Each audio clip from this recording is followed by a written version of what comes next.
आज के news eight 6 की शुरुआत हम करते हैं हज कमेटी के हुक्मनामे से। और हज कमेटी ने जम्मू कश्मीर से लेकर मुल्क के उन सभी अकीदतमंदों को जो इस साल हज के लिए जाने वाले थे उनकी जो पैसे भरने की तारीख है उसमें एक्सटेंशन दिया है और अगली तारीख जो है इस महीने की जो है फरवरी की 15 तारीख रखी गई है। बाज़ाब्ता तौर पे आज उसकी आखिरी तारीख थी पैसे जमा कराने की, जो उन लोगों की, उन हाजी साहिबान की, उन अकीदतमंदों की जिनका सिलेक्शन हो चुका था, जो लॉटरी वगैरह से पहले जिनमें फॉर्म वगैरह थे और उसमें उन्हें बताया गया था कि वो आज तक अपने पैसे जमा कराएं। लेकिन आज शाम गए हज कमेटी ऑफ इंडिया ने हुक्मनामे में बाज़ाब्ता तौर बताया है कि इसकी तारीख जो है वो एक्सटेंड की गई है।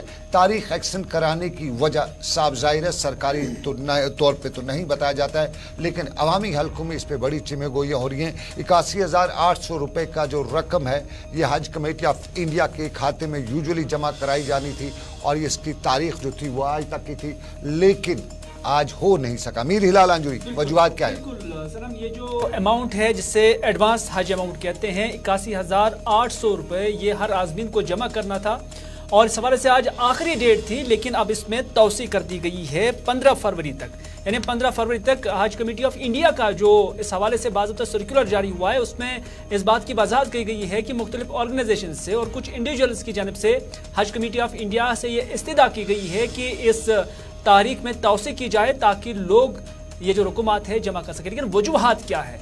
बाय एंड लार्ज यही कहा जाता है कि जिन लोगों ने इस बार सफर महमूद पर जाना है शायद पैसे की कमी की वजह से ये सारी सूरत हाल बन रही है। बिल्कुल हिलाल, पैसे की कमी पहले भी देखी गई, क्योंकि अब की बार पहली बार ऐसा हुआ, खासतौर पर अगर जम्मू कश्मीर का देखा जाए तो अब की बार जो कोटा दिया गया था, कोटा के लिए पास्ट जो है, पहले हमारे यहाँ ये होता था कि उसके लिए लॉटरीज वगैरह हुआ करती, ड्राज निकाले जाते थे और जो खुशकिस्मत समझा जाता था बड़ी तादाद में लोग आया करते थे और उसमें पैसे जमा कराते थे, अपने फॉर्म जमा कराते। लेकिन अब की बार ऐसा नहीं हुआ।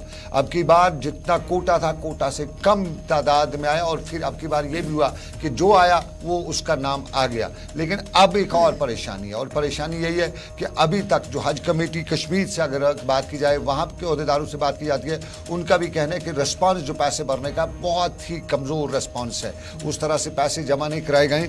तो वजूहात साफ जाहिर है, इसकी वजूहात एक ही हो सकती है। अगर तो सरकारी तौर पर इसकी कोई वजह नहीं बताई जाती है, लेकिन आम आदमी की शायद जेब जो है अब की बार इस तरह की इजाज़त नहीं देती है। यूँ कह सकते हैं कि गुर्बत शायद बहुत बड़ी आज चली है और ये एक बड़ी वजह है कि अब की बार फिर उस तरह से, क्योंकि हज करना अकीदत जो यूजुअली मुसलमान जो है वो फरीज़ा है, इस्लाम का फरीज़ा है, तो उसमें बड़ी कोशिश रहती है कि मैं हज के लिए चला जाऊँ। लेकिन फिर साहिब हसीयत अगर ना हो तो फिर क्या करें? तो हसीयत अब की बार शायद कमज़ोर हो चुकी है और इस वजह से हज के लिए नहीं जा सकते हैं उस तादाद में लोग, और यही वजह कि हज कमेटी को दोबारा ये एक्सटेंशन करना पड़े तारीख।